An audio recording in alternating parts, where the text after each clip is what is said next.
Discussion on the annual financial statement budget for the year 2021-22 is over. Now reply by the minister. Now I request the Minister of Finance to do reply to the discussion on budget for the year 2021-22. ధన్యవాదాలు అధ్యక్ష. Budget పై మాట్లాడుతూ గౌరవ శాసనసభ్యులు మౌజం ఖాన్ గారు, బట్టి విక్రమార్క గారు, పెద్దిరెడ్డి సుదర్శన్ రెడ్డి గారు, రఘునందన్ రావు గారు, రేగా కాంతారావు గారు, 5 సభ్యులు కూడా మాట్లాడి తమ విలువైనటువంటి సూచనలను, కొన్ని విమర్శలను, కొన్ని క్లారిఫికేషన్స్ను వారు అందరూ కూడా కోరడం జరిగింది అధ్యక్ష. గౌరవనీయులు సుదర్శన్ రెడ్డి గారు, రేగా కాంతారావు గారు ప్రభుత్వం చేస్తున్నటువంటి సంక్షేమ అభివృద్ధి కార్యక్రమాలను, బడ్జెట్లో నూతనంగా పెట్టినటువంటి పలు కార్యక్రమాలను వారందరూ అభినందిస్తూ, హర్షిస్తూ మరి వారు ప్రభుత్వాన్ని మెచ్చుకోవడం జరిగింది. అదేవిధంగా కొన్ని విలువైనటువంటి సూచనలు, సలహాలు కూడా ఇచ్చారు అధ్యక్ష. వాటన్నిటిని కూడా ప్రభుత్వం తప్పకుండా గమనంలోకి తీసుకుంటుందని మీ ద్వారా సుదర్శన్ రెడ్డి గారికి, రేగా కాంతారావు గారికి తెలియజేస్తున్నాం అధ్యక్ష. ఇకపోతే అధ్యక్ష, గౌరవనీయులు బట్టి విక్రమార్క గారు, రఘునందన్ గారు, మౌజం ఖాన్ గారు వారు కొన్ని విషయాలను ప్రస్తావించడం జరిగింది. అయితే దురదృష్టం ఏంటంటే బట్టి విక్రమార్క గారు చాలా సీనియర్ శాసనసభ్యులు. వారు 3 సార్లు ఎమ్మెల్యేగా, ఒకసారి ఎమ్మెల్సీగా కూడా పనిచేసిన అనుభవం ఉంది. అయితే వారు మాట్లాడేటువంటి క్రమంలో మేమేమి ఆశించామంటే కొన్ని మంచి సూచనలు ఇస్తారేమో, నిజంగానే ప్రభుత్వంలో ఏదైనా లోటుపాట్లుంటే ఎత్తి చూపుతారేమో అని మేము చాలా కీన్గా వారి యొక్క ప్రసంగాన్ని అంతా వింటూ ఉంటాం అధ్యక్ష. అయితే దురదృష్టం ఏంటంటే బట్టి గారు పెద్దలు మాట్లాడే క్రమంలో వారు కొన్ని విషయాలను ఈ సభను తప్పుదో పట్టించే విధంగా చెప్పారు అధ్యక్ష. సరే, అది రఘునందన్ గారు కూడా వారు చెప్పినటువంటి అంకెల్లో కానీ, అప్పుల్లో కానీ వారు కూడా సభను తప్పుదో పట్టించారు. సరే, వారంటే కొత్త శాసనసభ్యులు, బట్టి గారి నుంచి అయినా కొంత వాస్తవాలు వస్తాయని చెప్పి మేము ఆశించడం జరిగింది. అయితే అధ్యక్ష, బట్టి విక్రమార్క గారు మరి ముందు వారు స్టార్ట్ చేసినటువంటిది ఏంటంటే, వారి ప్రసంగ ప్రారంభంలోనే కొన్ని రంగాల్లో రాష్ట్ర ప్రభుత్వం చాలా తక్కువగా ఖర్చు పెడుతుంది, జాతీయ సగటు కంటే కూడా తెలంగాణలో తక్కువగా ఉంది అనేటువంటి విషయాన్ని వారు ప్రస్తావించారు అధ్యక్ష. అయితే అధ్యక్ష, ఇందులో 2-3 చూడాలి. అయితే బట్టి గారు చెప్పేటప్పుడు కొన్ని జాతీయ సగటు కంటే తక్కువ ఉన్నటువంటి చెప్పే ప్రయత్నం చేసిండ్రు. మరి ఎక్కువ కూడా ఉన్నాయి కదా అధ్యక్ష. పెరిగినాయి మాత్రం చూడడు కానీ తగ్గినవి మాత్రం చెప్పే ప్రయత్నం చేస్తారట. ఇప్పుడు ఏదన్నా మంచి అని చెప్తూ ఇగో ఇది చెడు ఉన్నది, ఇది తగ్గింది, ఇక్కడ ఆలోచించని చెప్పాలి. పెరిగినవి మాత్రం దాచే ప్రయత్నం చేసిండు, తరిగినవి మాత్రం చెప్పే ప్రయత్నం చేసిండు అధ్యక్ష. అయితే వారు చెప్పిన దాంట్లో కూడా కొన్ని విషయాలు వారు గమనంలోకి తీసుకోవాలి. నేను తగ్గిన విషయంలో వారు అడిగిన దానికి చెప్తాను, పెరిగిన అంశాలు కూడా చెప్తాను అధ్యక్ష. మీ ద్వారా గౌరవ సభ్యులకు, రాష్ట్ర ప్రజలకు కూడా తెలియజెప్పాల్సిన బాధ్యత నా మీద ఉంది అధ్యక్ష. బడ్జెటు ఇవాళ ఉన్న దాంట్లో కరోనా నేపథ్యంలో గౌరవ ముఖ్యమంత్రి గారు బాగా ఆలోచించి ప్రజలకు ఇచ్చిన ప్రతి మాట నిలబెట్టుకునే విధంగా ఇటు సంక్షేమం, అటు అభివృద్ధి రెండు కళ్ళలాగా ఈ రాష్ట్రాన్ని ఇవాళ ముఖ్యమంత్రి గారు ముందుకు తీసుకొని పోతా ఉన్నారు అధ్యక్ష. అందువల్ల ఎక్కడ ఏ రంగాన్ని కూడా నెగ్లెక్ట్ చేయకుండా ఇవాళ దేశానికే ఆదర్శంగా మన తెలంగాణ రాష్ట్రం ముందుకు పోతా ఉంది అధ్యక్ష. ఇవాళ మన రాష్ట్రానికి అనేక రాష్ట్రాలకు చెందినటువంటి ఉన్నతాధికారులు, మంత్రులు ఇక్కడికి వచ్చి వాళ్ళు నేర్చుకొని పోతా ఉన్నారు. అదే మనకు ఈ రాష్ట్ర ప్రజలకు ఎంతో గర్వకారణం అధ్యక్ష. ఈరోజు విద్యాశాఖ విషయంలో గౌరవనీయులు బట్టి గారు మాట్లాడుతూ జాతీయ సగటు 15.9% ఉంటే మన తెలంగాణ రాష్ట్రంలో 9.5% చాలా తక్కువగా విద్యారంగం మీద ఖర్చు పెడుతున్నారనేటువంటి విషయాన్ని వారు చెప్పడం జరిగింది అధ్యక్ష. బట్టి గారికి తెలియంది కాదు అధ్యక్ష. ఈరోజు మన రాష్ట్రంలో విద్యాశాఖ మీద నేరుగా పెట్టడంతో పాటు దేశంలో ఎక్కడ లేని విధంగా ఎస్సీ, ఎస్టీ, బీసీ, మైనార్టీ గురుకులాలను చాలా పెద్ద ఎత్తున మన రాష్ట్రంలో ప్రారంభించాం. 970 గురుకుల పాఠశాలలు నడుస్తూ ఉన్నాయి. అయితే ఈ గురుకులాల మీద పెట్టేటువంటి ఖర్చు ఆయా శాఖల నుంచి మనం ఖర్చు పెడతా ఉన్నాం. Social welfare, tribal welfare, minority welfare, BC welfare, ఇట్లా ఆయా వెల్ఫేర్ డిపార్ట్మెంట్ల నుంచి ఖర్చు పెట్టడం వల్ల అది ఎడ్యుకేషన్ డిపార్ట్మెంట్ యొక్క ఖర్చులో ప్రతిబింబించడం లేదు. కానీ ఇన్ఫ్యాక్ట్ మంచి క్వాలిటీ ఎడ్యుకేషన్ వస్తూ ఉంది.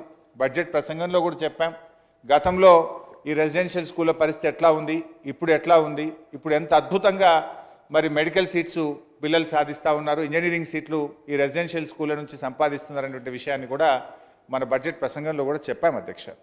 అయితే అధ్యక్ష, ఈ 970 రెసిడెన్షియల్ స్కూళ్ళ మీద రాష్ట్ర ప్రభుత్వం పెడుతున్నటువంటి ఖర్చు 2,508 కోట్లు అధ్యక్ష. ఈ 2,508 కోట్లు ఖర్చు పెట్టి 4,29,686 మంది విద్యార్థులు ఈ స్కూళ్ళలో చదువుకోవడం జరుగుతూ ఉంది అధ్యక్ష. This is out of education department budget. ఇది గౌరవ సభ్యులు గమనించాలని చెప్పి నేను కోరుతా ఉన్నాను అధ్యక్ష. అంతేకాకుండా అధ్యక్ష, మనం స్కాలర్షిప్స్ ఇస్తున్నాం. పెద్ద ఎత్తున రాష్ట్ర ప్రభుత్వం ఇటు ప్రభుత్వ అటు ప్రైవేట్ కాలేజీల్లో చదివేటువంటి పిల్లలకు మనము ఫీజు రియంబర్స్మెంట్ పథకాన్ని కూడా మన రాష్ట్రంలో అమలు చేయడం జరుగుతూ ఉంది. అయితే ఇది సోషల్ వెల్ఫేర్ డిపార్ట్మెంట్ నోడల్ డిపార్ట్మెంట్గా ఆయా శాఖల నుంచి మనం ఈ ఫీజు రియంబర్స్మెంట్ కూడా విద్యార్థులకు అందజేయడం జరుగుతూ ఉంది అధ్యక్ష. మన రాష్ట్రంలో చూసినట్టయితే అధ్యక్ష, 15,32,000 మంది విద్యార్థులకు 2,713 కోట్ల రూపాయలు ప్రతి సంవత్సరం ఫీజు రియంబర్స్మెంట్ కింద కూడా అందిస్తూ ఉన్నాం అధ్యక్ష. This is also out of education department. అదేవిధంగా అధ్యక్ష, మన రాష్ట్రంలో ఎస్సీ ఎస్టీ బీసీ హాస్టళ్ళు కూడా ఉన్నాయి. ఈ హాస్టళ్లలో 2,89,593 మంది విద్యార్థులు ఈ హాస్టళ్లలో ఉండి మరి ప్రభుత్వ పాఠశాలల్లో కాలేజీల్లో చదువుకోవడం జరుగుతూ ఉంది.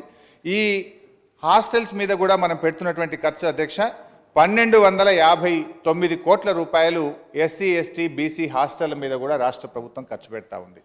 సో విద్యాశాఖ మీద రాష్ట్ర ప్రభుత్వం పెడుతున్నటువంటి ఖర్చు నేరుగా విద్యాశాఖ రూపంలోనే కాకుండా మనం ఫీజు రియంబర్స్మెంట్ రూపంలో, రెసిడెన్షియల్ స్కూళ్ళ రూపంలో, ఎస్సీ ఎస్టీ బీసీ హాస్టళ్ల రూపంలో మొత్తం కలిపి పెడుతున్నటువంటి ఖర్చుగా గౌరవ సభ్యులు చూడాలని చెప్పి మీ ద్వారా తెలియజేస్తా ఉన్నాం అధ్యక్ష. మొత్తంగా అధ్యక్ష, ఇది నేను చెప్తున్నది కాదు, మన ఏజీ గారు కంట్రోలర్ అండ్ ఆడిటర్ జనరల్ గారు ఇచ్చినటువంటి నివేదిక ప్రకారంగా 2014 నుంచి 2020 మధ్య మన రాష్ట్ర ప్రభుత్వం విద్యారంగం మీద పెట్టినటువంటి ఖర్చు 96,220 కోట్ల రూపాయలు అధ్యక్ష. ఇది మన రాష్ట్ర బడ్జెట్లో 14.15%, 14.15%గా విద్యారంగం మీద పెట్టినటువంటి ఖర్చును గౌరవ సభ్యులు గమనించాలని చెప్పి కోరుతా ఉన్నాను అధ్యక్ష. అంటే బట్టి గారు ఏం చెప్పే ప్రయత్నం చేసినారంటే విద్యారంగం మీద రాష్ట్ర ప్రభుత్వం కేవలం 9.5% మాత్రమే ఖర్చు పెడుతుందని చెప్పారు. అది పూర్తిగా సత్యదూరమైనటువంటి విషయం. ఇది ఏజీ గారి రిపోర్ట్ ప్రకారంగా రాష్ట్ర ప్రభుత్వం గడిచిన 6 సంవత్సరాల్లో విద్యారంగం మీద పెట్టినటువంటి ఖర్చు 14.15గా చూడాలని చెప్పి మీ ద్వారా గౌరవ సభ్యులకు మనవి చేస్తా ఉన్నాను అధ్యక్ష. అదేవిధంగా అధ్యక్ష, రోడ్స్ అండ్ బిల్డింగ్స్ విషయంలో కూడా వారు అదే చెప్పారు అధ్యక్ష. ఆర్ఎండ్బి శాఖలో కూడా మరి జాతీయ సగటు కంటే మన తెలంగాణలో తక్కువగా ఉందని చెప్పేటువంటి ప్రయత్నం చేసినారు.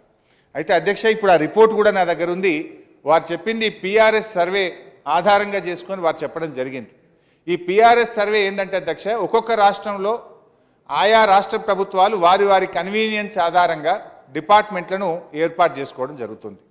మన రాష్ట్రంలో ఏమైందంటే అధ్యక్ష, పంచాయతీరాజ్ వేరే ఉంటుంది, మనకు సోషల్ వెల్ఫేర్ ఇంజనీరింగ్ డిపార్ట్మెంట్ వేరే ఉంటుంది, పబ్లిక్ హెల్త్ ఇంజనీరింగ్ డిపార్ట్మెంట్ వేరే ఉంటుంది. బట్ కొన్ని రాష్ట్రాల్లో ఏమైందంటే పీడబ్ల్యూడి డిపార్ట్మెంట్గా మొత్తం రాష్ట్రానికి సంబంధించిన అన్ని ఇంజనీరింగ్ విభాగాలు ఒకే గొడుగు కింద ఉంటాయి. సో అక్కడ ఏమవుతుందంటే న్యాచురల్గా పీడబ్ల్యూడి డిపార్ట్మెంట్లో పెట్టే ఖర్చును ఈ సర్వేలో పిఆర్ఎస్ సర్వేలో వారు తీసుకోవడం జరిగింది. వేరాజ్ మన స్టేట్లో ఏంటంటే ఆర్ఎండ్బి డిపార్ట్మెంట్తో పాటు ఈ రహదారులు వంతెనల అభివృద్ధి విషయంలో ఇటు పంచాయతీరాజు, అటు పబ్లిక్ హెల్త్ డిపార్ట్మెంటు, ఇటు జిహెచ్ఎంసీ డిపార్ట్మెంటు, అటు ట్రైబల్ వెల్ఫేర్ డిపార్ట్మెంట్లో కూడా మనం పెద్ద ఎత్తున నిధులు ఖర్చు పెట్టడం జరుగుతుంది. ఇవన్నీ కలిపి చూసినప్పుడు మన రాష్ట్రం చాలా పెద్ద ఎత్తున రహదారుల విషయంలో మిగతా రాష్ట్రాల కంటే అద్భుతంగా ఉంది అధ్యక్ష. ఈ మధ్యకాలంలో నేను షిరిడి వెళ్ళి మహారాష్ట్ర నుంచి వస్తుంటే ఆ ట్యాక్సీ డ్రైవర్ చెప్తా ఉండే తెలంగాణలో ఎంత అద్భుతంగా రోడ్లు ఉంటాయని. కారులో ప్రయాణిస్తూ ఉంటే ఎక్కడైతే రోడ్డు గడగడలాడుతుందో అది పక్క రాష్ట్రం రోడ్లు, తెలంగాణ రాగానే ఆ కారు అంత స్మూత్గా ట్రావెల్ చేసేటువంటి పరిస్థితి అధ్యక్ష. అధ్యక్ష, నేను అంకెల్లో చెప్తా అధ్యక్ష. ఇప్పుడు జరిగిన అభివృద్ధి ఏందనేది వాస్తవాలు కదా అధ్యక్ష. ఇదైతే కాకుండా పోదు కదా. మదిరకు వారు గతంలో ఎట్లా పోయినరు, సూర్యాపేట నుంచి ఖమ్మంకు, ఖమ్మం నుంచి మదిర దాకా గతంలో రోడ్లు ఎట్లుండేనో ఈ రోజు ఎట్లున్నాయో వారికి తెలియదా అధ్యక్ష? అధ్యక్ష 2014కు ముందు మన రాష్ట్రంలో 6093 కిలోమీటర్ల డబుల్ లేన్ రోడ్ ఉండేది అధ్యక్ష. అంటే 6 దశాబ్దాల పాటు ఈ రాష్ట్రంలో ఉన్నటువంటి డబుల్ లేన్ రోడ్ యొక్క సంఖ్య 6093 కిలోమీటర్లు అయితే అధ్యక్ష, తెలంగాణ రాష్ట్రం ఏర్పడ్డ ఈ 6 సంవత్సరాల్లో 7180 కిలోమీటర్ల డబుల్ రోడ్లు వేసినాం అధ్యక్ష.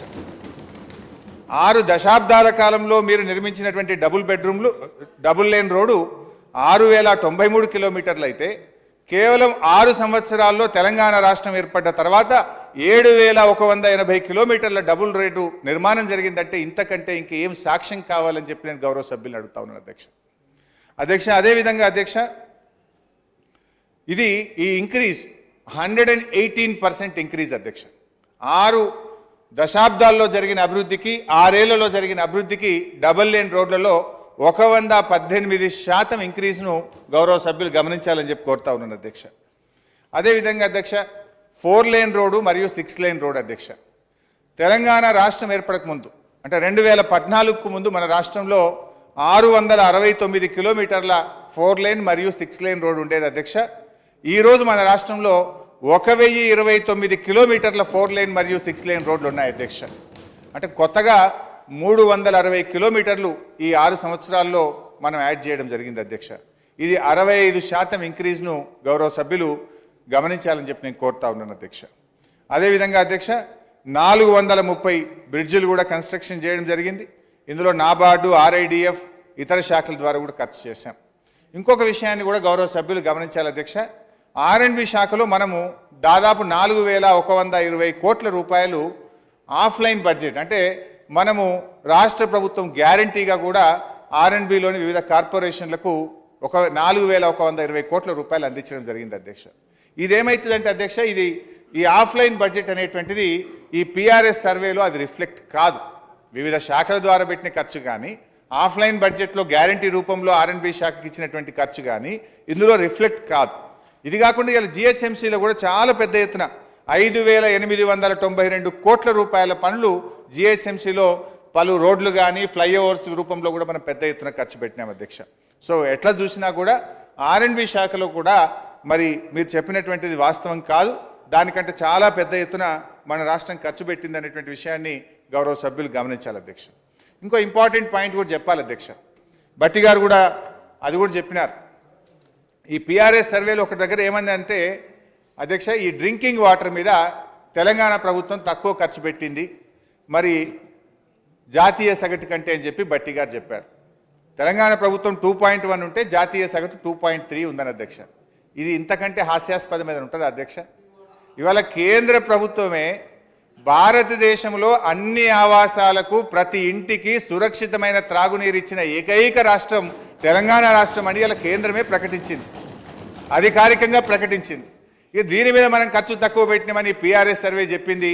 అది పట్టుకొని మన భట్టి గారు ఇక్కడ మాట్లాడితే ఇది ఇంతకంటే హాస్యాస్పదం ఇంకోటి ఉంటుందా? దయచేసి మీరు ఆలోచించాలి అధ్యక్ష. మిషన్ భగీరథ మీద రాష్ట్ర ప్రభుత్వం 34,365 కోట్ల రూపాయలు ఇప్పటివరకు ఖర్చు పెట్టింది అధ్యక్ష. ఇదంతా కూడా క్యాపిటల్ ఎక్స్పెండిచర్. 6 దశాబ్దాల కాలంలో ప్రజలకు కనీసం త్రాగునీరు కూడా మీరు ఇవ్వలేకపోయినారు. వర్షాకాలం వచ్చిందంటే గోండుగూడాల్లో, కోయగూడాల్లో అంటు రోగాలతోని కలుషిత నీరు దాగి డయేరియా వ్యాధితో ఎంతోమంది మరణించేటువంటి వారు. ఇవాళ నల్లగొండలో ఫ్లోరైడ్ వ్యాధి 6 దశాబ్దాలు వాళ్ళు ఇవాళ ఆగమైపోయి కాళ్ళు చేతులు బొక్కలంకర పోయినా కూడా మీకు కనికరం రానటువంటి పరిస్థితి మీది. కానీ ఈరోజు గౌరవ ముఖ్యమంత్రి గారు రాష్ట్రంలోని అన్ని ప్రాంతాలకు సురక్షితమైన నీరు ఇవ్వాలని ఒక శపథం చేసి ఇదే శాసనసభలో ప్రకటన చేసి చెప్పిన సమయంలోనే దాన్ని పూర్తి చేసి రికార్డు సృష్టించినటువంటి ప్రభుత్వం తెలంగాణ ప్రభుత్వం. కానీ మీరు ఇవాళ మనం తక్కువ ఖర్చు పెట్టినాము, ఈ PRS సర్వే చెప్పింది అంటే ఇది ఎంత సత్యదూరమైనటువంటి విషయమో మీరు ఆలోచించాలి. అయితే కొన్ని ప్రభుత్వ పథకాలు మనం బడ్జెట్లో పెట్టి చేస్తాం అధ్యక్ష, కొన్ని ప్రభుత్వం గ్యారంటీగా మనము డబ్బులు సమకూర్చుకొని మరికొన్ని పథకాలని ప్రభుత్వం అమలు చేయడం జరుగుతుంది అధ్యక్ష. నార్మల్గా ఈ సర్వేస్ ఏమైతే ఏంటి అధ్యక్ష, వాళ్ళు బడ్జెట్లో పెట్టినటువంటి నిధుల ఆధారంగానే వారి యొక్క గణాంకాల క్రోడీకరణ ఉండడం జరుగుతుంది. కానీ వేరే కొన్ని ఆఫ్లైన్లో జరుగుతాయి. ఇవాళ ఈ డ్రింకింగ్ వాటర్లో కూడా అదే జరిగింది. సో ఇవన్నీ గౌరవ సభ్యులు చూసుకోకుండా సరే ఏదో ప్రభుత్వం మీద కొంత విమర్శ చేయాలనేటువంటి ప్రయత్నం చేసినారు. మరి అదే సర్వేలో అధ్యక్ష మరి బట్టి గారు అది మాత్రం మర్చిపోయింది. చాలా ఇంటెలిజెంట్గా ప్రభుత్వం ఎక్కడైతే తక్కువ ఉందో దాన్ని మాత్రమే చెప్పే ప్రయత్నం చేసింది. ఏదైనా మాట్లాడేటప్పుడు కొన్ని రంగాల్లో బాగా చేసింది ప్రభుత్వం అని మీరు ఎక్కడైనా ఎత్తి చూపితే ప్రజలు కూడా హర్షిస్తారు అధ్యక్ష. ఇదే సర్వే ఆధారంగా చెప్తున్నాను అధ్యక్ష. ఈరోజు అగ్రికల్చర్ అండ్ అలైడ్ సర్వీసెస్లో చూసినట్టయితే అధ్యక్ష నేషనల్ యావరేజ్ 6.4% అయితే తెలంగాణ ప్రభుత్వం యొక్క యావరేజు 11.4%గా ఇవాళ గమనించాలి అధ్యక్ష. అంటే దాదాపు డబుల్ ఉన్నాం అధ్యక్ష. జాతీయ సగటు కంటే వ్యవసాయ రంగం మీద తెలంగాణ ప్రభుత్వం పెడుతున్నటువంటి ఖర్చు ఇవాళ డబుల్ ఉన్నది, 11.4% ఉన్నది అనే విషయాన్ని కూడా గౌరవ సభ్యులు గమనించాలి అధ్యక్ష. మొన్ననే మనం మాట్లాడుకున్నాం కదా అధ్యక్ష, యాసంగి పంటలో వరి సాగులో భారతదేశంలో ఇవాళ తెలంగాణ నంబర్ 1 రాష్ట్రంగా ఉందనేటువంటి విషయాన్ని కూడా మనం చెప్పుకున్నాం. మన తర్వాత తమిళనాడు ఉంది, 3వ స్థానంలో ఆంధ్రప్రదేశ్ ఉందనే విషయాన్ని కూడా ఇదే సభలో మనం మాట్లాడుకున్నాం అధ్యక్ష. అదేవిధంగా పత్తి సాగులో కూడా భారతదేశంలో ఇవాళ తెలంగాణ 2వ స్థానంలో ఉందనేటువంటి విషయాన్ని గవర్నర్ గారి ప్రసంగంలో బడ్జెట్ ప్రసంగంలో కూడా మనం చెప్పుకున్నటువంటి విషయం గౌరవ సభ్యులకు తెలియంది కాదు అధ్యక్ష. అదేవిధంగా అధ్యక్ష విద్యుత్ రంగం, ఇదే పిఆర్ఎస్ సర్వేలో చెప్పినారు అధ్యక్ష. విద్యుత్ రంగంలో ఇవాళ తెలంగాణ రాష్ట్ర ప్రభుత్వం పెట్టినటువంటి ఖర్చు 7.3% అధ్యక్ష. అదే జాతీయ సగటు చూసినట్టయితే కేవలం 5.7%. అంటే విద్యుత్ రంగంలో కూడా జాతీయ సగటు కంటే తెలంగాణ ప్రభుత్వం ఎక్కువ శాతం నిధులను ఖర్చు చేస్తూ ఉంది. దానికి ఉదాహరణ మీ ఇళ్లలో బట్టి గారు, మీ ఊర్లో మీ ఇంటి దగ్గర 24 గంటల కరెంట్ వస్తుంది కదా, అంతకంటే సాక్ష్యం ఏం కావాలి? ఆనాడు కాంగ్రెస్ ప్రభుత్వం ఉన్ననాడు పల్లెల్లో పొద్దుందా కరెంటే ఉండకపోతుండే. ఇవాళ 24 గంటల కరెంటు మీ బాయి కాడిచ్చినాం, మీ గ్రామంలో మీ ఇంటి కాడిచ్చినాం, హైదరాబాద్లో మీరు ఉండే క్వార్టర్లో కూడా ఇస్తున్నాం. ఆ రోజు ఇన్వర్టర్లు, కన్వర్టర్లు, జనరేటర్ల మీద మీరు ఎంత ఖర్చు పెట్టినారు? ఇవాళ ₹1 ఖర్చు పెట్టాల్సిన అవసరం ఉందా బట్టి గారు? ఇంతకంటే విద్యుత్ రంగంలో సాధించిన పురోగతిని ఇంకా ఎట్లా చెప్పాలి అని చెప్పి నేను అంకెల్లోనే కాదు, నిజంగా నిజ జీవితంలో మీరు రోజు మీ స్వీయ అనుభవంలో కూడా ఉంది కదా అని చెప్పి కూడా నేను గౌరవ సభ్యుల దృష్టికి తీసుకొచ్చేటువంటి ప్రయత్నం చేస్తున్నా, వారికి గుర్తు చేసేటువంటి ప్రయత్నం చేస్తున్నాం అధ్యక్ష. అదేవిధంగా అధ్యక్ష సోషల్ సెక్యూరిటీలో అధ్యక్ష జాతీయ సగటు 4.1% అయితే తెలంగాణ ప్రభుత్వం 6.9% ఖర్చు పెడతా ఉంది అధ్యక్ష. పెన్షన్ల మీద పెట్టేటువంటి ఖర్చు అధ్యక్ష.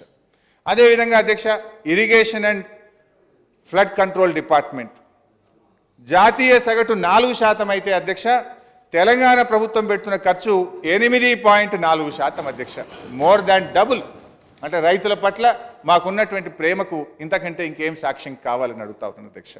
హౌసింగ్ డిపార్ట్మెంట్ అధ్యక్ష జాతీయ సగటు హౌసింగ్ డిపార్ట్మెంట్ మీద 1.3% అయితే అధ్యక్ష తెలంగాణ ప్రభుత్వం 1.8% ఖర్చు పెడతా ఉంది అధ్యక్ష.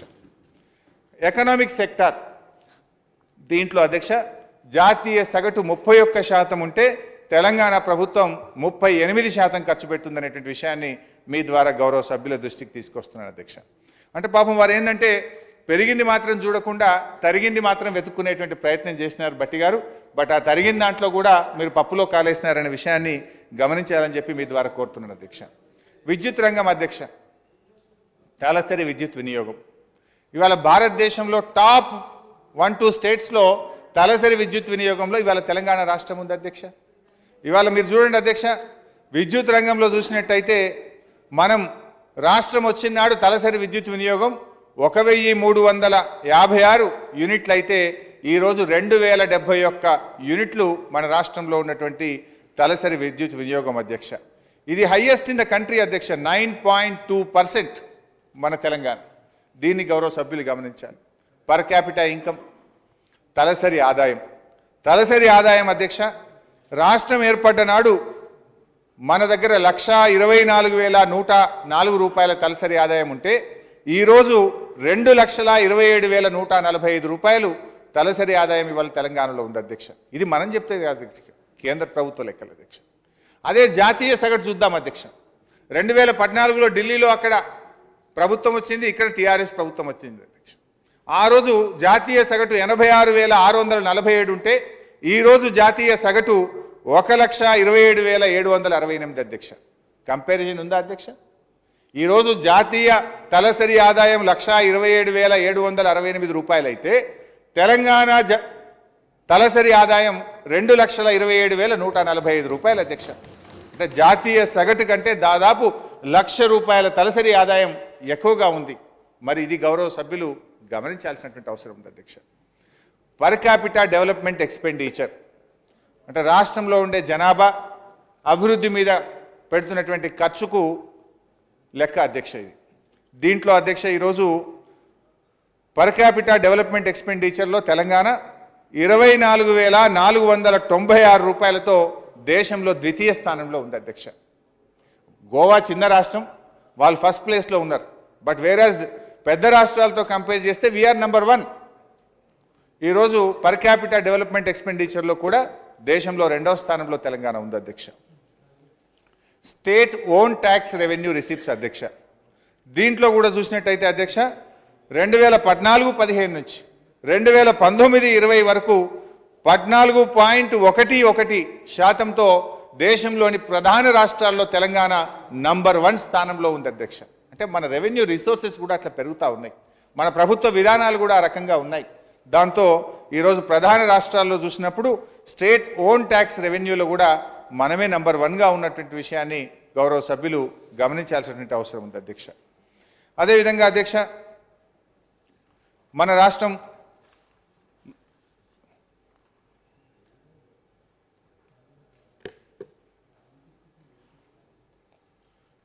గౌరవ సభ్యులు కరోనా విషయంలో కూడా మాట్లాడినారు. కరోనా విషయంలో ఈ వ్యాక్సిన్ 17.5% మన రాష్ట్రం వ్యాక్సిన్ ఎక్కువగా వేస్ట్ చేస్తూ ఉంది. దేశంలో అత్యధిక శాతం కరోనా వ్యాక్సిన్ మన రాష్ట్రంలోనే వేస్ట్ అవుతుంది అనేటువంటి విషయాన్ని సభ ద్వారా చెప్పినారు అధ్యక్ష. ఇది పూర్తిగా అవాస్తవం అధ్యక్ష. వాస్తవం ఏంటంటే కేవలం 1.22% మాత్రమే. ఈ విషయాన్ని మినిస్ట్రీ ఆఫ్ ఫ్యామిలీ వెల్ఫేర్కు, హెల్త్ డిపార్ట్మెంట్కు కూడా మన ప్రిన్సిపల్ సెక్రటరీ గారు మన ప్రభుత్వం తరఫున కూడా లేఖ పంపించినాం. అది టెక్నికల్ ఎర్రర్ కనబడ్డది, దాన్ని వెంటనే సరిచేయాలి. మొత్తం లెక్కలు కూడా ఉన్నాయి అధ్యక్ష. మనకు వచ్చిన వ్యాక్సిన్స్ ఎన్ని, మనం వినియోగించుకునే ఎన్ని, ఎంత వేస్టేజ్ ఉందనేటువంటిది పూర్తి లెక్కలతో సహా కేంద్ర ప్రభుత్వం దృష్టికి తీసుకుపోయినాం. It is not 17.5%, it is only 1.22% అధ్యక్ష. అధ్యక్ష నిరుద్యోగం విషయంలో కూడా గౌరవ సభ్యులు చెప్పే ప్రయత్నం చేసినారు. అయితే గౌరవ సభ్యులు 2018-19 సంవత్సరానికి సంబంధించి చెప్పే ప్రయత్నం చేసినారు, కానీ తర్వాత 19-20, 20-21 కూడా వచ్చినాయి అధ్యక్ష. అయితే 2018-19 సంవత్సరంలో జాతీయ సగటు కంటే తెలంగాణలో నిరుద్యోగం ఎక్కువగా ఉందని చెప్పి గౌరవ సభ్యులు చెప్పే ప్రయత్నం చేసినారు అధ్యక్ష. Centre for monitoring Indian economy CMIE ఇది చాలా ఇంటర్నేషనల్లీ రిప్యూటెడ్ ఆర్గనైజేషన్. 30 సంవత్సరాల నుంచి మన దేశంలో రెగ్యులర్గా సర్వేస్ చేస్తూ ఉంటారు. CMIE రిపోర్ట్ ఉంది అధ్యక్ష. 2019-20, 20-21 రిపోర్ట్ కూడా వచ్చింది అధ్యక్ష. 2019-20 సంవత్సరంలో చూసినట్టయితే అధ్యక్ష జాతీయ స్థాయిలో సగటు నిరుద్యోగం 7.63% అయితే తెలంగాణలో కేవలం 4.53%గా పేర్కొన్నారు, ఆల్మోస్ట్ 50%. అధ్యక్ష 2020-21 present running year, Covid situation, corona లాంటి సిచ్యువేషన్లో కూడా అధ్యక్ష నిరుద్యోగుల శాతం జాతీయ సగటు 10.35% అయితే మన రాష్ట్రం తెలంగాణలో 6.15గా చెప్పడం జరిగింది అధ్యక్ష. ఇది ప్రముఖ పత్రికల్లో కూడా గతంలోనే వచ్చింది అధ్యక్ష. అంటే జాతీయ సగటు కంటే కూడా నిరుద్యోగం విషయంలో 2019-20, 20-21లో కూడా తెలంగాణ పరిస్థితి చాలా మెరుగ్గా ఉందనేటువంటి విషయాన్ని గౌరవ సభ్యులు గమనించాలి అధ్యక్ష. నేను అడగకనే పోతురి మైక్ ఇస్తే మీరు అట్లున్నది. మీరు జాతీయ సగటు కంటే తెలంగాణలో ఎక్కువగా ఉందని చెప్పే ప్రయత్నం చేసినారు. అది అవాస్తవమని లెక్కలతో సహా ఆధారాలతో సహా మీ ద్వారా సభ ముందు పెడతా ఉన్నాం అధ్యక్ష. ఇది మేం చెప్పేది కాదు అధ్యక్ష, ప్రముఖ రిప్యూటెడ్ ఇంటర్నేషనల్లీ రిప్యూటెడ్ ఆర్గనైజేషన్ అయినటువంటి CMIE రిపోర్టు ఈరోజు మీ ముందు పెట్టే ప్రయత్నం చేస్తున్నాం అధ్యక్ష. గౌరవ సభ్యులు మోజం ఖాన్ గారు కూడా కొన్ని విషయాలు మాట్లాడినారు. मौजम खान गारू Quli Qutub Shah urban development authority के बारे में बताए. ये साल बहुत बजट हम बढ़ाए, आपको मालूम है, बजट में भी देखे होंगे. पिछले साल में 5 करोड़ है तो ये साल में 15 करोड़ रुपए रखे. और आप भी बोले, ये भी बोले कि GHMC के लिए पैसे सरकार की तरफ से कुछ नहीं मिल रहे बोल के आप बता रहे थे. आप ये देखना है कि जीएचएमसी को अलग नहीं दे, अलग भी दिए और जीएचएमसी की जो पैसे देते वो पूरा मिलके देखना। हैदराबाद अर्बन अग्लोमरेशन के नाम पे 2600 करोड़ रुपए बजट में लगाए और जीएचएमसी को एचएमडीए को 722 करोड़ रुपए लगाए। मेट्रो वाटर वर्क्स के लिए भी 2380 करोड़ रुपए लगाए। एचएमआरएल के लिए 1000 करोड़ रुपए, टीयूएफआईडीसी के रूप में 219 करोड़ रुपए लगाए। ऐसा कुल मिलके देखे तो 7155 करोड़ रुपए आज जीएचएमसी और उसके अंदर जो काम करते, पानी का काम होता, बिजली का काम होता, मेट्रो रेल का काम होगा और थोड़े रोड्स के डेवलपमेंट के लिए भी पैसे देते। आप सिर्फ जीएचएमसी का देख के जीएचएमसी को सरकार की तरफ से कम पैसे मिल रहे बोल के आप बता रहे थे, लेकिन जीएचएमसी में जो भी अदर डिपार्टमेंट है वो कुल मिलके 7155 करोड़ रुपया ये बजट में जीएचएमसी के लिए लगाए, वो आप देखना चाहिए। అదే విధంగా ఈరోజు హైదరాబాద్ మెట్రో వాటర్ సప్లై కోసం కూడా మనము కృష్ణా నాగార్జున సాగర్లో నీళ్లు తెచ్చుకోవడానికి వాటర్ తగ్గినప్పుడు ఇబ్బంది అవుతా ఉంది ప్రతి సంవత్సరం. అందుకే గౌరవ ముఖ్యమంత్రి గారు 1450 కోట్ల రూపాయలతో సుంకిశాల ప్రాజెక్టును మంజూరు చేయడం జరిగింది. ఈ 1450 కోట్లతో ఈ సుంకిశాల ప్రాజెక్ట్ పూర్తి చేసుకుంటే సాగర్లో మనం చివరి బొట్టు దాకా కూడా హైదరాబాద్కు త్రాగునీరు తెచ్చుకునేటువంటి అవకాశం ఉంటుంది. ఇంకా లోతుగా వెళ్ళి మనం వాటర్ డ్రా చేసుకునేటువంటి అవకాశం ఉంటుంది. అందుకోసం 1450 కోట్ల రూపాయల ఈ ప్రాజెక్టుకు ఈ సంవత్సరం 725 కోట్ల రూపాయలు బడ్జెట్లో పెట్టాం. ఇది కూడా హైదరాబాద్ అవసరాల కోసమైన విషయాన్ని గౌరవ సభ్యులు మోజం గారు గమనించాలి అధ్యక్ష. అట్లే హైదరాబాద్లో ఉండే పేద మధ్యతరగతి ప్రజలకు ఉచితంగా త్రాగునీరు ఇస్తామని చెప్పి ప్రభుత్వం ఇచ్చిన వాగ్దానాన్ని ఇప్పటికే నిలబెట్టుకున్నది. మరి హెచ్ఎండబ్ల్యూఎస్కు మనం దానికి ఆ డబ్బులు మనం రాష్ట్ర ప్రభుత్వం నుంచి ఇవ్వాలి. మరి హెచ్ఎండబ్ల్యూఎస్ ఫంక్షనింగ్లో ఎక్కడ ఇబ్బంది రావద్దనేటువంటి ఉద్దేశంతో 225 కోట్ల రూపాయలు దానికి కూడా బడ్జెట్లో పొందుపరచడం జరిగింది అధ్యక్ష. అదేవిధంగా అధ్యక్ష, హుసేన్ సాగర్కి ఏవైతే నాలాలు వస్తూ ఉన్నాయో ఆ నాలాలకు మరి అక్కడికి వచ్చిన తర్వాత నీళ్లు శుద్ధి చేయకుండా ఆ నాలాల దగ్గరనే ఏ నాలాలైతే హుసేన్ సాగర్కు నీరుని తీసుకొని వస్తూ ఉన్నాయో వాటిని అక్కడనే శుభ్రపరచాలి అని ఒక 17 ఎస్టీపీల కోసం 668 కోట్ల రూపాయలు కూడా బడ్జెట్లో మరి హెచ్ఎండబ్ల్యూఎస్కు పొందుపరచడం జరిగింది అధ్యక్ష. సో ఇట్లా మరి చాలా విషయాలు కూడా పెట్టినాం. और ये भी बोले कि आप चारमीनार पेडेस्ट्रनाइजेशन के बारे में भी आप बताए थे. దీనికోసం కూడా దాదాపు 103 కోట్ల రూపాయలు బడ్జెట్లో పెట్టినాం. పనులు జరుగుతూ ఉన్నాయి అధ్యక్ష. ఇంకా కొంచెం వేగవంతంగా పనులు చేయాలని చెప్పి కూడా తప్పకుండా అధికారులను ఆదేశిస్తాం అధ్యక్ష. మైనార్టీ వెల్ఫేర్ డిపార్ట్మెంట్కు మరి ప్రభుత్వం నిధులు కూడా మరి పెద్ద ఎత్తున కేటాయిస్తూ వస్తూ ఉంది.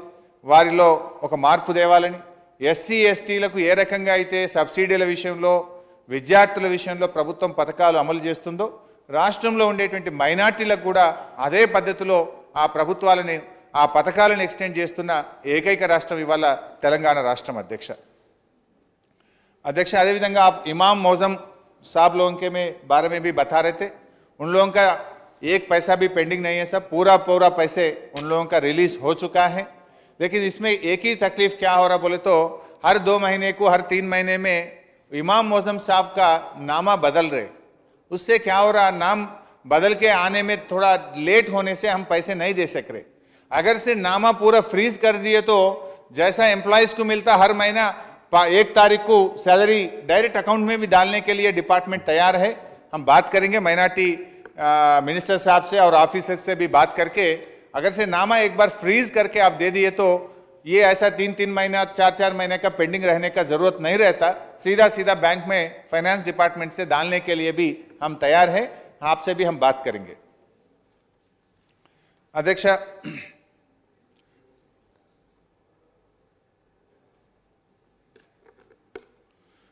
గౌరవ సభ్యులు ఇంకొక విషయంలో కూడా సభను తప్పుదో పట్టించే ప్రయత్నం చేశారు అధ్యక్ష. సరే రఘునందన్ గారు అదే విషయం చెప్పారు. అదేవిధంగా అధ్యక్ష భట్టి గారు చెప్పడం నాకు కొంచెం బాధ కలిగించింది అధ్యక్ష. భట్టి గారు అప్పులను కూడా ఎక్కువ చేసే చూపే ప్రయత్నం చేసినారు. భట్టి గారి బుక్ ఉందా మీ దగ్గర, తెలంగాణ బడ్జెట్ ఇన్ బ్రీఫ్, ఒకసారి తీసుకోండి చెప్తారు. అప్పులను కూడా భట్టి గారు ఎక్కువ చేసే ప్రయత్నం చేసినారు అధ్యక్ష. భట్టి గారు ఏమంటారంటే మీరు బడ్జెట్లో చూపించినటువంటి అప్పులు తక్కువ, చెల్లించింది ఎక్కువ అని చెప్పేటువంటి ప్రయత్నం చేసినారు అధ్యక్ష. అంటే 8,492 కోట్ల రూపాయలు మీరు అప్పులుగా చెప్పి దాదాపు 50,000 కోట్లు అప్పులు చెల్లించారని వారు చెప్పే ప్రయత్నం చేసినారు. అయితే అదే మీరు తప్పు చెప్పినారు భట్టి గారు, అదే మీరు చెప్పినటువంటి తప్పు. ఎందుకంటే మీరు అనుభవం ఉన్నటువంటి సీనియర్ శాసనసభ్యులు, మీరు అట్లా చెప్తారని నేను అనుకోలేదు అధ్యక్ష. అదే 1920దే చెప్తున్నా బాస్. అయితే అధ్యక్ష, ఇందులో ముందు ఒక విషయం చెప్పాలి అధ్యక్ష భట్టి గారికి. ఏంటంటే రాష్ట్రాలకు ఇచ్చేటువంటి కొన్ని ప్రొవిజన్స్ ఉంటాయి. ఏంటంటే రాష్ట్రాలకు జనరల్గా రాష్ట్ర ప్రభుత్వాలకు మనము ఫిక్స్డ్ డిపాజిట్ల రూపంలో రిజర్వ్ బ్యాంక్ ఆఫ్ ఇండియా దగ్గర కొన్ని డబ్బులు పెడతాం అధ్యక్ష. ఆ డబ్బుల మీద రాష్ట్ర ప్రభుత్వానికి కొంత వెసులుబాటు ఇస్తుంది. డే టు డే ఎక్స్పెండిచర్ కోసం, రోజువారీ ఖర్చుల్లో రాష్ట్ర ప్రభుత్వాలు వినియోగించుకోవడానికి మనకు రిజర్వ్ బ్యాంక్ ఆఫ్ ఇండియా కొంత వెసులుబాటు ఇస్తుంది అధ్యక్ష. అదేవిధంగా అధ్యక్ష,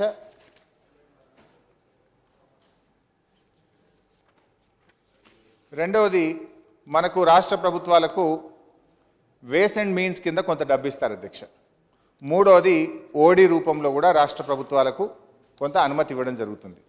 సో ఒకటి రిజర్వ్ బ్యాంక్ ఆఫ్ ఇండియా దగ్గర రాష్ట్ర ప్రభుత్వం పెట్టినటువంటి ఎఫ్డీల రూపంలో ఇచ్చేటువంటి డబ్బు కొంత అయితే, రెండవది వేస్ అండ్ మీన్స్ రూపంలో ఇచ్చేది కొంత అయితే, మూడవది ఓడి రూపంలో కూడా కొంత డబ్బు రాష్ట్ర ప్రభుత్వానికి వాడుకోవడానికి వెసులుబాటు ఉంటుంది అధ్యక్ష. అయితే అధ్యక్ష, దీంట్లో ఇది కేవలం హ్యాండ్ లోన్స్ లాగా ఎట్లా ఉంటుందంటే అధ్యక్ష, మనము ఈరోజు వాడుకుంటాం, రేపు డబ్బు రాగానే automatic reserve Bank of India దాన్ని ఉపయోగించుకుంటుంది. అది రాష్ట్ర ప్రభుత్వం మీద అప్పు కాదు, భారం అంతకంటే కాదు. It is only a temporary mechanism. Day to day ఎక్స్పెండిచర్లో రాష్ట్ర ప్రభుత్వాలకు, దేశంలోని అన్ని రాష్ట్రాలకు, రాష్ట్ర ప్రభుత్వాలకు కేంద్రం కల్పించేటువంటి వెసులుబాటు అధ్యక్ష. అయితే దీన్ని మనము అప్పుగా చూడడానికి లేదు అధ్యక్ష. అయితే మన సభ్యులు ఏంటంటే అధ్యక్ష, దాన్ని కూడా ఒక అప్పుగా తీసుకొని ఇది రాష్ట్ర ప్రభుత్వం మీద ఉన్నటువంటి అప్పుగా చూపించేటువంటి ప్రయత్నం చేసినారు అధ్యక్ష. ఉదాహరణకు అధ్యక్ష, రిజర్వ్ బ్యాంక్ ఆఫ్ ఇండియా దగ్గర పెట్టినటువంటి నిధులలో మన రాష్ట్రానికి స్పెషల్ డ్రాయింగ్ ఫెసిలిటీ కింద 1000 కోట్ల రూపాయల వరకు అనుమతి ఉంటుంది. రెండవది వేస్ అండ్ మీన్స్ కింద రాష్ట్రానికి 1,728 కోట్ల రూపాయలు వెసులుబాటు ఉంటుంది. ఓడీ కింద కూడా మనకు అంతే డబ్బు తీసుకోవడానికి వెసులుబాటు ఉంటుంది. ఈ మూడింటిని కూడా ఏంటంటే అధ్యక్ష, ఇది ఈ నెల 1వ తారీఖు వచ్చింది అనుకోండి, జీతాలు ఇవ్వాలి మనం సకాలంలో అనుకున్నప్పుడు అవసరమైతే రాష్ట్ర ప్రభుత్వం ఈ వేస్ అండ్ మీన్స్ను ఉపయోగించుకొని, ఓడీని ఉపయోగించుకొని కొంత అదనంగా మన రాష్ట్రం వాడుకుంటుంది. మళ్ళీ 5వ తారీఖు, 6వ తారీఖు, 7వ తారీఖు వచ్చే వరకు సెకండ్ వీక్ కల్లా రాష్ట్రానికి ఆదాయం వస్తే ఆటోమేటిక్గా ఈ డబ్బు first Reserve Bank of India తీసేసుకున్న తర్వాతనే మళ్ళీ మన ఆదాయం మనం వాడుకునేటువంటి అవకాశం ఉంటుంది. This is not loan. అయితే ఇందులో ఒక్కసారి చూసినట్టయితే అధ్యక్ష, ఈ బుక్లో గౌరవ సభ్యులు భట్టి గారు కూడా చూసుకోవాలి. సీరియల్ నంబర్ 6 ఫ్లోటింగ్ డెట్ 37,247 కోట్ల 59 లక్షలు. అందులోనే మన కింద చూస్తే సీరియల్ నంబర్ 14లో మీరు చూస్తే అధ్యక్ష, మళ్ళీ ఫ్లోటింగ్ డెట్ 37,247.59 కోట్లు. పైన వచ్చింది, కింద వెళ్ళిపోయింది. ఇది అప్పు కాదు. ఈ ఆర్థిక సంవత్సరంలోనే వేస్ అండ్ మీన్స్ కింద మొత్తం 12 నెలల కాలములో మనము వివిధ సందర్భాలలో వేస్ అండ్ మీన్స్ కింద, ఓడీ కింద దాన్ని వాడుకున్నాము. తిరిగి రాష్ట్ర ప్రభుత్వానికి ఆదాయం రాగానే ఆ డబ్బు తిరిగి వాళ్ళు తీసేసుకున్నారు. ఇది ప్రభుత్వం మీద అప్పు కానీ తిరిగి మనం చెల్లించాల్సిన డబ్బు కాదు. అంటే ఇది మీరు 2019-20లోనే పైన వచ్చింది, కింద వెళ్ళిపోయింది. కానీ పాపం మా భట్టి గారు ఏమని చేసిందంటే, ఇది అప్పు ఉన్నది, మీరు 9,000 చూపించిండ్రు, ఇది అది కలిపితే 45,000 కోట్లు, మీరు తక్కువ చేసి చూపించే ప్రయత్నం చేసిండ్రు అని వారి ప్రయత్నం అంతా ఏం చేసిండ్రు భట్టి గారంటే, మరి ఈ సంవత్సరం ఇంకా పెరుగుతాయి కదా, 50,000 కోట్ల అప్పులు, 40,000 కోట్లు జీతాలు పోతే అసలు మీ దగ్గర పైసలు ఎక్కడి, మీరు ఏం పని చేస్తారు అని మమ్మల్ని కొంచెం ప్రజలకు అనుమానాలు కలిగించేటువంటి ప్రయత్నం వారు చేసినారు. పాప కొంత ఇంటెలిజెంట్గానే చేసిండ్రు. నాకు అర్థమైంది, భట్టి గారి భయం కూడా నాకు అర్థమైంది. ఈ చెప్పినవన్నీ అమలు చేస్తే మా కాంగ్రెస్ పార్టీ మొన్ననే ఏది ఎమ్మెల్సీ ఎన్నికల్లో ఎలిమినేట్ అయిపోయినాము, ఈ బడ్జెట్ యథావిధిగా అమలైతే ఈ రాష్ట్రంలో కాంగ్రెస్ పార్టీ ఎక్కడ ఎలిమినేట్ అవుతుందో అనేటువంటి బాధ వారిలో నాకైతే అర్థమైంది అధ్యక్ష. మొన్న ఎలిమినేట్ అయిపోయింది కదా పాపం, 4th ప్లేస్ వచ్చింది మొన్న. సో మళ్ళీ మొత్తంగా ఇదన్నీ ఇన్ని చెప్పిండ్రు, ఇన్ని పథకాలు చెప్పిండ్రు, ఇంత గొప్ప బడ్జెట్ పెట్టిండ్రు, ఇవన్నీ ఎక్కడ అమలు అవుతాయో, ఇవి అమలు కాకపోతే బాగుండు, 50,000 కోట్ల అప్పులు పోతాయి, 40,000 కోట్ల జీతాలు పోతే మరి పైసలు ఎక్కడి అని పాపం బాగా తాపత్రయపడ్డాడు బట్టి గారు.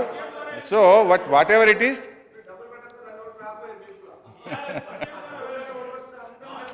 అంటే మీరు గెలిస్తే ఒప్పు, మేము గెలిస్తే తప్ప. అంటే మీరు గెలిస్తేనేమో ఒప్పు, మేము గెలిస్తే తప్ప. పర్వాలేదు అధ్యక్ష. ఇప్పుడు బట్టి గారు ఇంకోటి కూడా ఏం చెప్పిందంటే ప్రభుత్వ రంగ సంస్థలపై మీ వైఖరి ఏంది అని అడిగాను. ఇప్పుడు బట్టి గారి దృష్టి బాగానే ఉంది కానీ దృక్కోణమే బాగాలేదనిపించింది నాకు. ఎందుకంటే అసలు మేము ఆచరణలోనే చూపిస్తున్నాం కదా అధ్యక్ష. ఇప్పుడు రాష్ట్ర ప్రభుత్వ రంగ సంస్థల పట్ల ఈ ప్రభుత్వానికి ఎంత నిజాయితీ ఉంది, ఎంత నిబద్ధత ఉంది అనేటువంటిది బడ్జెట్ బుక్కుల్లో ప్రతిబింబించిందా లేదా? నిన్న ఆర్టీసీకి 3,000 కోట్ల రూపాయలు ఈ బడ్జెట్లో అందించాం. చరిత్రలో ఎప్పుడన్నా ఉన్నదా ఇది? అసలు కలలోనైనా కనగలుగుతారా? 3,000 కోట్ల రూపాయలు ఇలా ఆర్టీసీకి ఇచ్చినామంటే ఇలా మూలిగే నక్క మీద తాటికాయ పడ్డట్టు ఇలా పెట్రోల్ మీద డీజిల్ మీద సెస్సులు పెడితే ఆర్టీసీ అప్పుల ఉబుల్లోకి పోతుంది. ఆ కార్మికులకు భద్రత కల్పించాలి, ఆర్టీసీని కాపాడుకోవాలని చెప్పి ఇవాళ ప్రభుత్వం 3,000 కోట్ల రూపాయలు పెట్టింది అధ్యక్ష. ఇవాళ నేను బడ్జెట్లో కూడా చెప్పిన అధ్యక్ష, స్పెషల్ మెన్షన్ కూడా చేసినాం. విజయ డైరీ ఉమ్మడి రాష్ట్రంలో తెలుగుదేశం కాంగ్రెస్ ప్రభుత్వాల పాలనలో ఏ రకంగా అప్పుల ఊబిలోకి పోయిందో, ఇవాళ టీఆర్ఎస్ వచ్చిన 6 సంవత్సరాల్లో ఫిక్స్డ్ డిపాజిట్లతో ఇవాళ విజయ డైరీ ఎంత అద్భుతంగా అభివృద్ధి జరుగుతుందో చెప్పినాం. అది ప్రభుత్వ రంగ సంస్థల పట్ల మా చిత్తశుద్ధికి నిదర్శనం.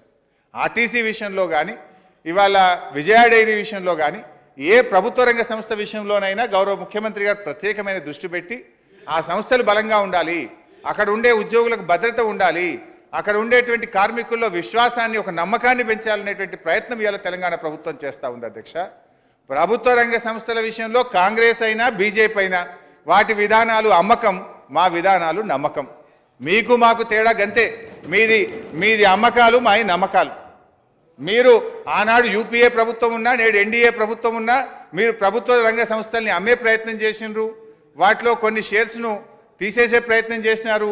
కానీ మేము మాత్రం ఆ కార్మికుల్లో మా ప్రభుత్వం మీద, మా టీఆర్ఎస్ ప్రభుత్వం మీద ఉండే నమ్మకాన్ని నిలబెట్టుకునేటువంటి ప్రయత్నం చేసినాం, వాళ్ళ విశ్వాసాన్ని కలిగించేటువంటి ప్రయత్నం చేసినాం అనే విషయాన్ని మీ ద్వారా గౌరవ సభ్యులకు మేము తెలియజేస్తా ఉన్నాను అధ్యక్ష.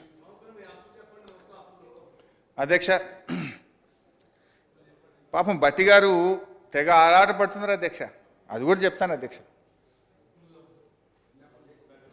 అది కూడా చెప్తా అధ్యక్ష. ఎందుకంటే మాకు కూడా మంచి అవకాశం అధ్యక్ష. వీళ్ళు ఏంటంటే బయట పోయి రోజు ఇదే చెప్తున్నారు. ఈ సభ ద్వారా చెప్తే శాంటిటీ ఉంటుంది, వారితో పాటు రాష్ట్ర ప్రజలకు కూడా వాస్తవాలు తెలుస్తాయి అధ్యక్ష. మేమేమి వెనక పోము అధ్యక్ష. వీఆర్ వెరీ ట్రాన్స్పరెంట్ అధ్యక్ష. అప్పుల విషయంలో కూడా చెప్పండి అంటున్నారు మా బట్టి గారు. వాస్తవాలు చెప్తాం అధ్యక్ష. ఇది నేను చెప్తున్నది కాదు అధ్యక్ష, రిజర్వ్ బ్యాంక్ ఆఫ్ ఇండియా. వాస్తవానికి అధ్యక్ష ఒక విషయం గౌరవ సభ్యులకు తెలవాలి అధ్యక్ష. అసలు రాష్ట్రాలకు ఎంత అంటే ఎంత అప్పు తీసుకునే అధికారమే ఉండదు అధ్యక్ష. దీనికి సంబంధించిన విధానాన్ని కేంద్ర ప్రభుత్వము, రిజర్వ్ బ్యాంక్ ఆఫ్ ఇండియా తెలుపుతుంది అధ్యక్ష. రాష్ట్రాలు తీసుకునేటువంటి అప్పును ఎంత సంఖ్యలో చూడొద్దు అధ్యక్ష, ఎంత శాతంలో చూడాలి. రాష్ట్రం యొక్క ఆదాయం, ఆ రాష్ట్రానికి ఉండేటువంటి అప్పులు. ఇప్పుడు కేంద్రం ఇచ్చేటువంటి పాలసీ కూడా ఏముంటుంది అధ్యక్ష, రిజర్వ్ బ్యాంక్ ఆఫ్ ఇండియా కేంద్రం FRBM చట్టాన్ని ఒకటి తీసుకొస్తారు. ఆ చట్టంలో కూడా ఏం నిర్దేశిస్తారంటే అధ్యక్ష, రాష్ట్రం యొక్క GSDP దాంట్లో ఎంత పరిమితి వరకు రాష్ట్రాలు అప్పులు తీసుకోవచ్చు. అంటే మీ రాష్ట్రం యొక్క టోటల్ తలసరి ఆదాయం, మీ రాష్ట్రానికి అప్పులు, ఈ పర్సంటేజ్ను మాత్రమే నిర్ణయిస్తుంది కేంద్ర ప్రభుత్వం. ఈ రాష్ట్రం ఇన్ని వేల కోట్ల అప్పు తీసుకోవాలి, ఈ రాష్ట్రం ఇన్ని వేల కోట్ల వరకే పరిమితి అనేటువంటి చెప్పరు. పరిమితిని నిబంధన ఆ రాష్ట్రం యొక్క GSDPలో రేషియో అనేటువంటిది, పర్సంటేజ్ అనేటువంటిది, ఇది కేంద్రము, రిజర్వ్ బ్యాంక్ ఆఫ్ ఇండియా ఈ దేశంలోని అన్ని రాష్ట్రాలకు కూడా నిర్దేశించడం జరుగుతుంది అధ్యక్ష. సో దాని ప్రకారంగా చూసుకుంటే అధ్యక్ష, మనము ఈరోజు తెలంగాణ రాష్ట్రం చూస్తే అధ్యక్ష, మన దేశంలో ఉండే 28 రాష్ట్రాల్లో కింది నుంచి 4వ స్థానంలో ఉంటుంది అధ్యక్ష.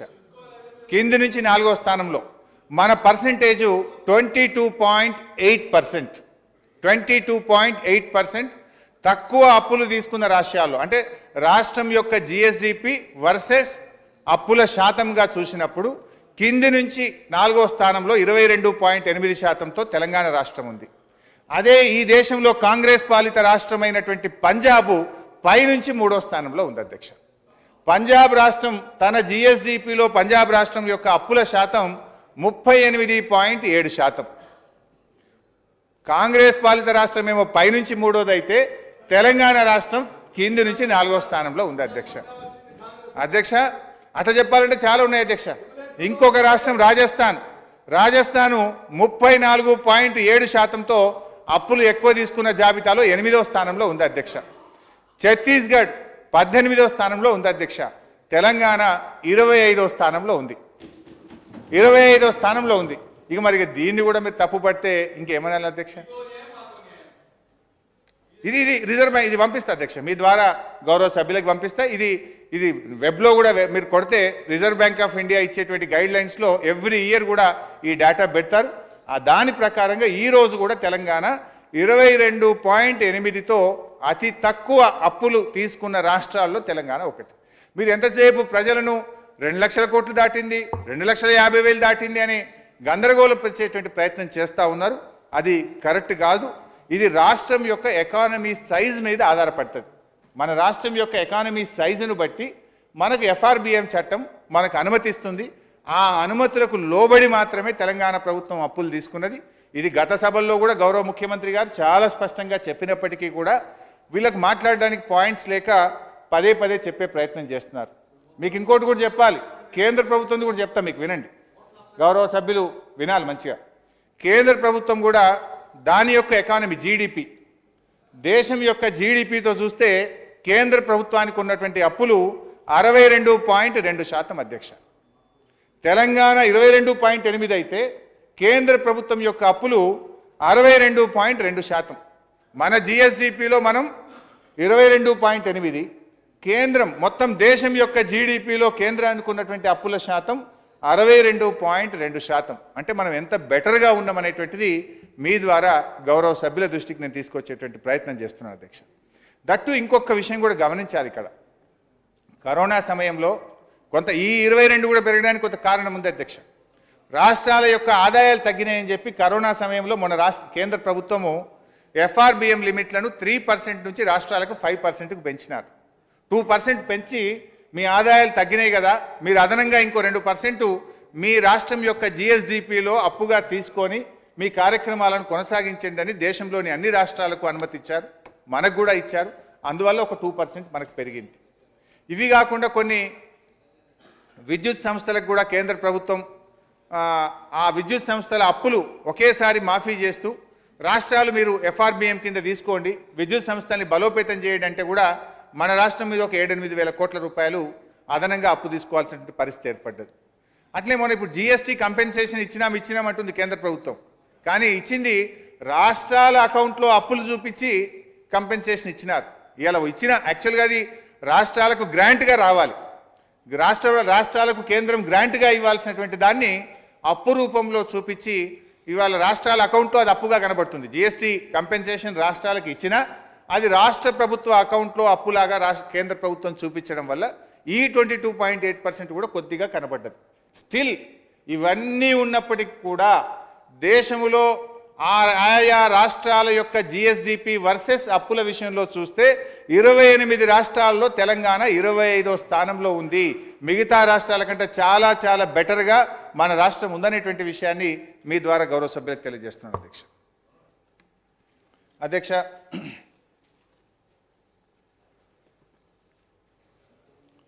వచ్చే సంవత్సరానికి అప్పుల విషయంలో కూడా గౌరవ సభ్యులు ఎక్కువ చేసి చెప్పే ప్రయత్నం చేసిండ్రు. బట్టి గారు మీరు 50,000 చెల్లిస్తారు అని కూడా ఒక మాట అన్నారు వాళ్ళు. నెక్స్ట్ ఇయర్ అప్పులు కూడా వాస్తవంగా మనము మిత్తి మరియు అప్పు కలిపి కట్టాల్సింది, అది కూడా బడ్జెట్లో స్పష్టంగా పెట్టినాం. 26,624 కోట్లు అధ్యక్ష, 26,624 కోట్లు. కానీ బట్టి గారు మీరు 50,000 కోట్లు కట్టాలి, 40,000 జీతాలకు పోతాయి, మరి ఖర్చు ఎట్లా పెడతారు ఆయన పాపం వారి ఇంటెన్షన్ ఖర్చు జరగద్దు, ప్రభుత్వం చెప్పిన పనులు జరగద్దు, ప్రజలకు సంక్షేమం జరగద్దు అనేటువంటి ధోరణి కనబడ్డది నాకు. మీరేమి రంది పడకండి, మీరు ఇట్లనే మాట్లాడుతూ ఉండండి.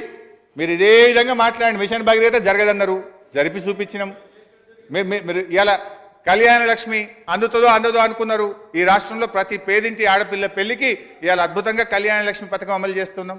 ఆసరా పెన్షన్ 2016 ఇస్తామన్నాం, 2016 ఇచ్చినాం, ఇవాళ రాష్ట్రంలో అమలు చేస్తూ ఉన్నాం. సో మీరేం అనుమానాలు పెట్టుకోవాల్సిన అవసరం లేదు భట్టి గారు. ఈ రాష్ట్రానికి స్పష్టత ఉంది, స్పష్టమైన అవగాహన ఉంది ప్రభుత్వానికి.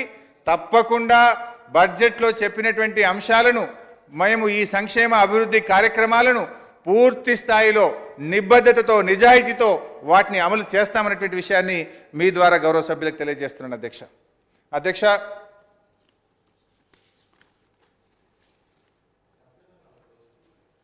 ఏందే సరిపోయిందా? గౌరవ సభ్యులు ఇంకా కొన్ని విషయాలు కూడా చెప్పారు అధ్యక్ష.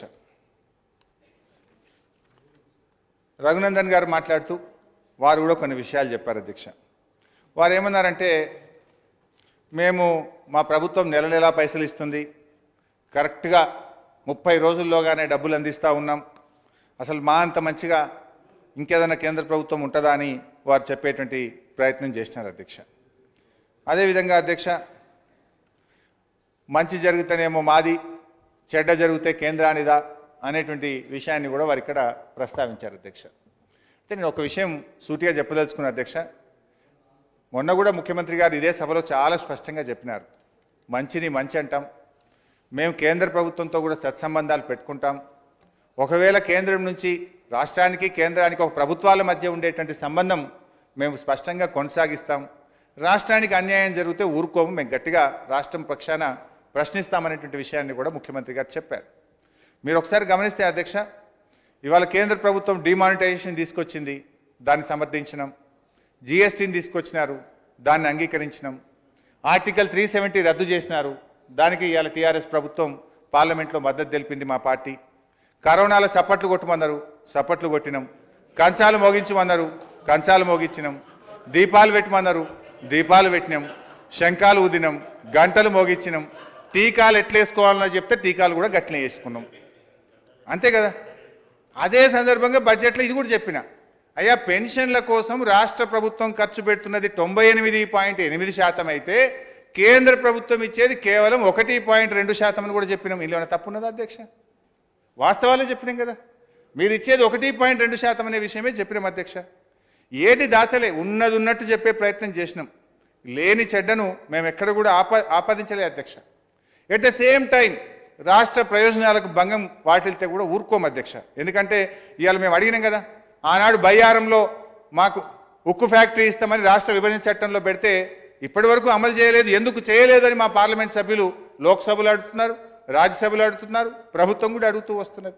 ఆనాడు మీరు రాష్ట్రం వచ్చిన కొత్తల్లోనే 7 మండలాలు తీసుకుపోయి ఆంధ్రాలో కలిపితే ఆ రోజు బంద్ కాల్ ఇచ్చినాం, తీవ్రమైనటువంటి నిరసన కూడా చెప్పినాం. మేము కోచ్ ఫ్యాక్టరీ విషయంలో నిలదీసినాం.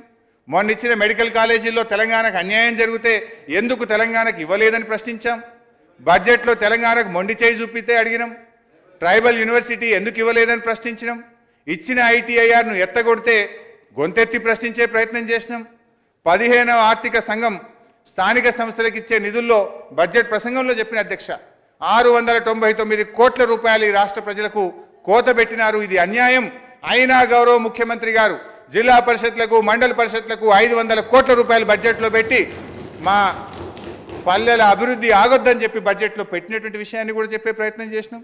అంటే మేము కేంద్రం చేసినటువంటి అన్యాయాన్ని చెప్పినాం. ఏదన్నా మీరు చెప్తే మంచి ఉంటే మంచి కూడా చెప్పినాం. మేము ఎక్కడ ఏం దాయలేదు. మీరు పెన్షన్లలో 1.2% ఇస్తున్నారు, వాస్తవం అని చెప్పినా కదా. ఇది ఆడిట్ రిపోర్ట్ అని చెప్పిన, మీరు 1.2% ఇస్తలేరని మేమేం దాయలే కదా. 1.2 ఇస్తుండ్రు, ఇది వాస్తవం. 98.8 రాష్ట్రం ఇస్తే 1.2 మీరు ఇస్తున్నారని ఇచ్చింది ఇచ్చినట్టే చెప్పినాను తప్ప మేమేమి ఇచ్చింది దాచిపెట్టేటువంటి ప్రయత్నం కూడా చేయలేదు అధ్యక్ష. ఇంకో మాట అన్నారు వారు, 30 రోజుల్లోగానే డబ్బులన్నీ ఇస్తున్నామన్నారు. నేను మీ ద్వారా గౌరవ సభ్యులకు కూడా పంపిస్తా అధ్యక్ష. మీరేమన్నా ప్రయత్నం చేసి తీసుకొస్తే సంతోషం, మీకు అభినందన చెప్తాం. 30 రోజుల్లోనే మేము రాష్ట్రానికి రావాల్సిన నిధులు చకచకా ఇస్తున్నాం అనేటువంటి మాట వారు చెప్పే ప్రయత్నం చేసినారు అధ్యక్ష ఒకసారి గమనించాలి అధ్యక్ష. మిషన్ కాకతీయకు 5,000 కోట్ల రూపాయలు ఇవ్వాలని చెప్పి నీతి ఆయోగ్ చెప్పి 4 ఏళ్ళు అయింది అధ్యక్ష, ₹1 ఇవ్వలేదు అధ్యక్ష. మిషన్ భగీరథకు 19,205 కోట్ల రూపాయలు ఇవ్వాలని నీతి ఆయోగ్ రికమెండేషన్ ఇచ్చినా ₹1 ఇవ్వలేదు అధ్యక్ష. 13వ ఆర్థిక సంఘం మన రాష్ట్రానికి ఆర్థిక సంఘ నివేదిక ప్రకారంగా హక్కుగా రావాల్సిన 1,129.93 కోట్లు 6 సంవత్సరాలుగా అడుగుతూనే ఉన్నాం అధ్యక్ష, రావడం లేదు అధ్యక్ష.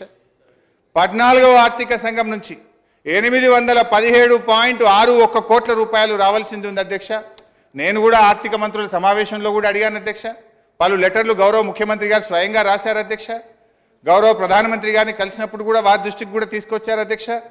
14వ ఆర్థిక సంఘంలో రావాల్సిన 817.61 కోట్ల రూపాయలు 2 సంవత్సరాల నుంచి రావడం లేదు అధ్యక్ష. అదేవిధంగా రాష్ట్ర విభజన చట్టంలో చెప్పిన దాని ప్రకారంగా బ్యాక్వర్డ్ ఏరియా డెవలప్మెంట్ ఫండ్ 1,350 కోట్ల రూపాయలు గత 3 సంవత్సరాల నుంచి రావడం లేదు అధ్యక్ష. పోయిన సంవత్సరం 15వ ఆర్థిక సంఘం రాష్ట్రానికి స్పెషల్ గ్రాంట్గా 723 కోట్ల రూపాయలు ఇవ్వమని చెప్పినా 1 సంవత్సరం నుంచి ఇవ్వడం లేదు అధ్యక్ష. మొత్తం లెక్క తీస్తే అధ్యక్ష 28,225 కోట్ల రూపాయలు ఈ రాష్ట్రానికి రావాల్సినవి ఉన్నాయి. మీరేమన్నా ప్రయత్నం చేసి తీసుకొస్తే సంతోషపడతాం.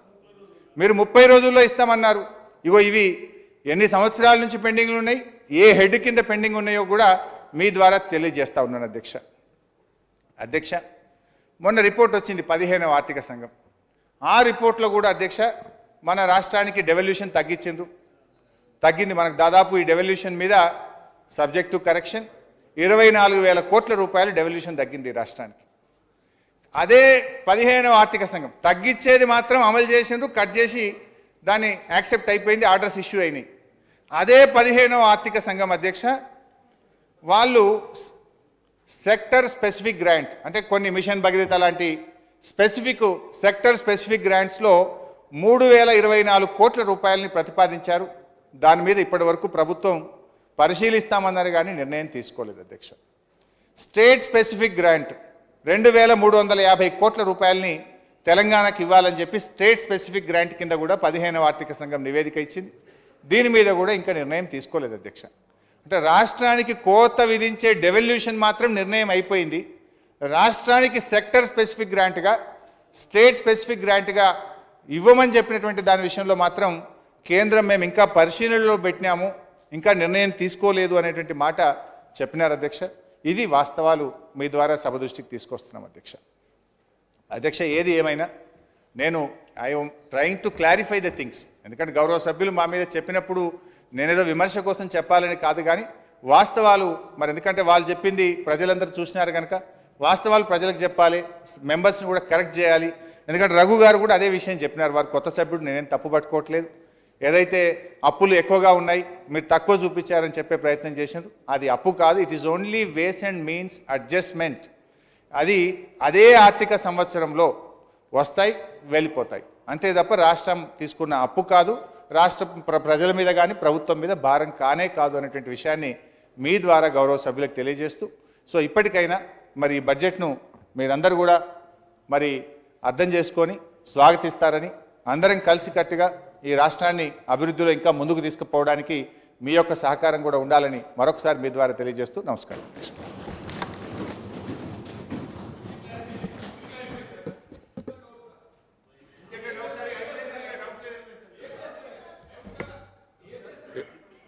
No doubt.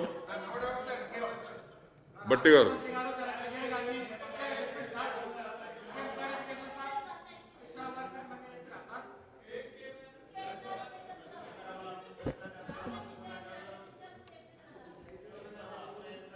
అధ్యక్ష,